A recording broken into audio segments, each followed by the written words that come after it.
Acabei de rolar o feed e tinha um vídeo falando assim, em inglês. Você realmente está depressivo ou é apenas o capitalismo? Você realmente está ansioso ou é apenas o capitalismo? E isso me leva a dois tipos de interpretação e falar sobre algumas coisas que para mim são muito importantes, que eu vou tentar falar no tempo mínimo que eu consigo, apesar de eu ser extremamente prolixa. A gente vive num sistema que faz com que a gente não tenha condição nenhuma de fazer nada da nossa vida. Que a gente se sinta sempre uma fraude, que a gente se sinta mal, seja homem ou mulher. A gente é colocado em lugares que simplesmente nós, como seres humanos, não aguentamos. O desenvolvimento da tecnologia, o desenvolvimento das indústrias é muito mais rápido do que o nosso desenvolvimento como seres humanos e como a gente consegue e pode aguentar.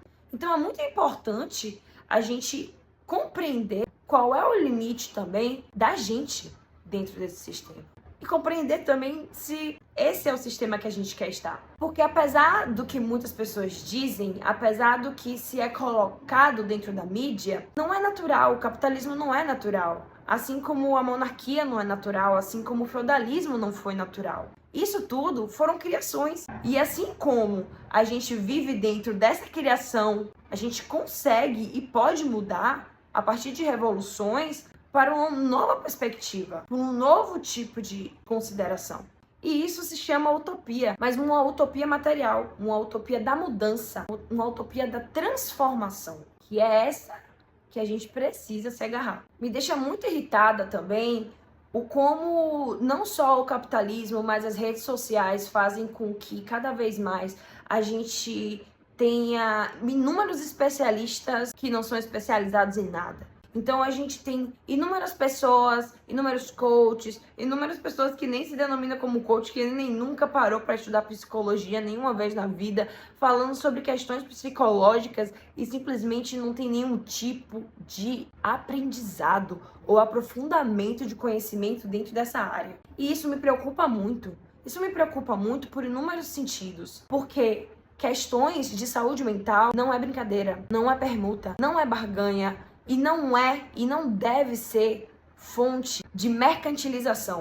Então a gente está fazendo com que? Com que a saúde mental que foi gerada por esse sistema que a gente vive, né? A saúde mental não, a falta de saúde mental que foi gerada por esse sistema que a gente vive, vire o quê? O que esse sistema adora, produto de venda. A partir do momento que a gente já é um produto, a gente já é comercializado, tudo mais é. Tome cuidado, se você realmente sentir que está com algum tipo de questão em relação à sua saúde mental, procure um profissional. Se você não tem dinheiro, se você não tem condição de procurar um psicólogo, um psiquiatra, existem muitos psicólogos, muitos lugares que simplesmente atendem gratuitamente. O profissional que vai avaliar os seus sintomas, avaliar o que você está passando, avaliar o que você está sentindo. E se você necessitar de algum tipo de medicação, não tema em tomar. Se você tem qualquer tipo de doença, como hipertensão, como diabetes, a gente naturaliza tomar o medicamento. Quando a gente fala de questão de saúde mental, isso é um pouco mais difícil, até porque saúde mental é algo que há pouco tempo está sendo aceito na sociedade. Se vocês assistiram, eu recomendo que assista, claro, quem conseguir assistir, porque é um filme muito pesado. Bicho de Sete Cabeças vai entender um pouquinho mais do que eu tô falando. Vai entender um pouquinho mais dessa luta antimanicomial. Vai entender um pouquinho mais do que é viver, passar e, enfim, lutar por essas questões que são mínimas.